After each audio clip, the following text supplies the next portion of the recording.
समजा तुम्हाला या रेषेची लांबी वगैरे मोजायची झाली तर तुम्ही कशात मोजताय रे? कशामध्ये मोजताय तुम्ही? एकक काय वापरताय? सेंटीमीटर. सेंटीमीटर वापरताय. बर, गावामधलं जर अंतर मोजायचं तर कुठलं वापरताय? दोन गावामधलं.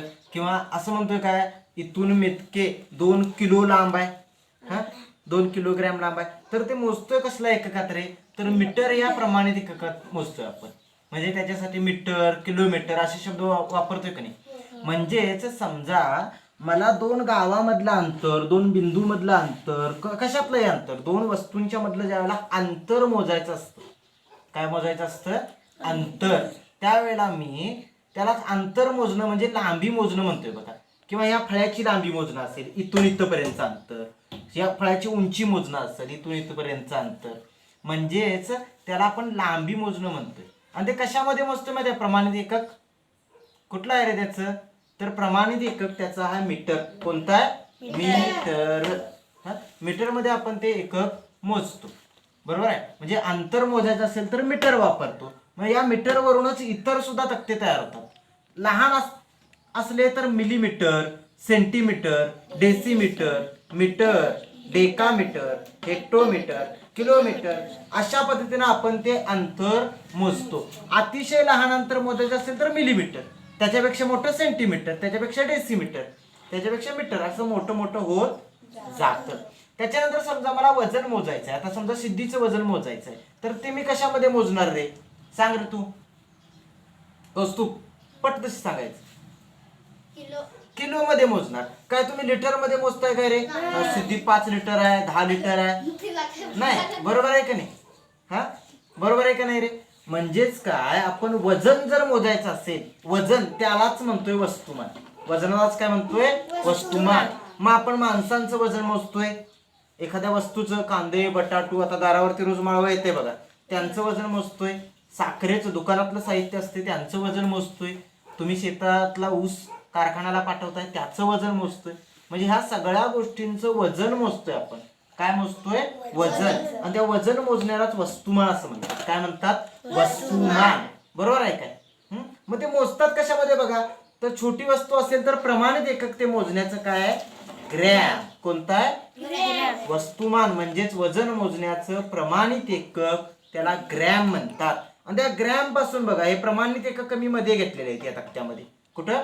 मध्ये. ग्रॅम पासून अतिशय लहान जर असेल तर मिलीग्रॅम, अतिशय लहान असेल तर मिलीग्रॅम. तुमचं औषध वगैरे असते काय, औषधाची पावडर वगैरे ती अतिशय मिलीग्रॅम मध्ये असते. कशामध्ये असते? मिलीग्रॅम मध्ये. त्याच्यावरती सेंटीग्रॅम, डेसिग्रॅम, ग्रॅम, डेकाग्रॅम, हेक्टोग्रॅम आणि किलोग्रॅम अशा पद्धतीने हा तक्ता तयार होतो. बरोबर आहे? म्हणजे वजन कशामध्ये मोजायचं कळालं?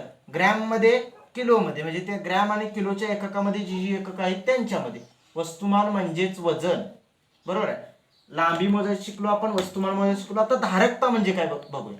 हा, मला समजा एखाद्या बाळाला औषध पाजायचं, तर डॉक्टर कसं पाजायला सांगतात रे? काय काय काय सांगतात? हा, नाही ती कसं सांगतात रे? केवढं पाजा म्हणून सांगतात? 2 लिटर. किलो मध्ये ते सांगतात का रे? हा, बाळाला हे 2 किलो औषध द्या असं सांगतात काय रे? 2 लिटर म्हणतात का? नाही. हा, 2 मिली, 5 मिली औषध द्या म्हणतात. बरोबर आहे काय? बर, त्याच्यानंतर आणखी एक महत्वाची गोष्ट, तुम्ही डेअरीला चाललाय, डेअरीमध्ये गेला, दूध तुम्ही जर घालत असला, कसं मोजताय रे ते? कुठल्या एककामध्ये मोजताय? लिटर एककामध्ये मोजताय. काय डेअरीमध्ये गेल्यानंतर तुम्ही कधी ऐकलाय हा आमचं 5 किलो दूध झालं, आमची गाय किंवा म्हैस 5 किलो दूध देते? कसं ऐकताय रे? 5 लिटर, 10 लिटर असं ऐकताय. त्याच्यानंतर औषध वगैरे द्यायचं असेल तर मिली वगैरे ऐकताय. शेतामध्ये सुद्धा औषध फवारणी बघा, ते कधीतरी सोबत गेला असाल तर माहिती आहे तुम्हाला, मिलीमध्ये ते दिलेलं असतं. म्हणजेच काय, ज्यावेळेला आपल्याला पातळ पदार्थ मोजायचे असतात, द्रव पदार्थ त्यांना म्हणतोय, त्यांना मोजायचं असतं, त्यावेळेला त्यांना आपण धारकता असं म्हणतो. ते मोजणं म्हणजे, आणि ते मोजण्याचं प्रमाणित एकक आहे लिटर. मग त्याप्रमाणे कसं तयार होतं बघा ते? मिलीलिटर, सेंटीलिटर, डेसिलिटर, डेकालिटर, हेक्टोलिटर आणि किलोलिटर अशा पद्धतीने ती एकक तयार होतात. आणि याच एककांचा अभ्यास आपल्याला करायचा या तक्त्यातून. आणि या तक्त्याला काय म्हणतात? दशमान परिमाणांचा तक्ता, मापन करण्याचा तक्ता, तसेच दशमान परिमाणांचा. आता दशमान परिमाणांचा का? तर ही जी एकक आहेत आपण या उजवीकडून डावीकडे जसं जाऊ ते प्रत्येक एकक 10 पटीने वाढत जातं.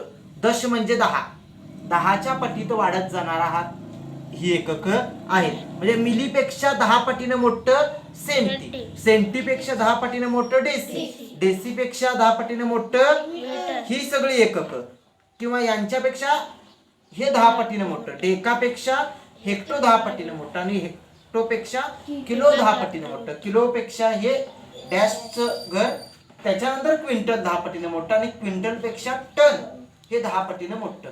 ही एकक आहेत ती 10च्या पटीने वाढत जातात. कितीच्या? 10च्या पटीने वाढत जातात.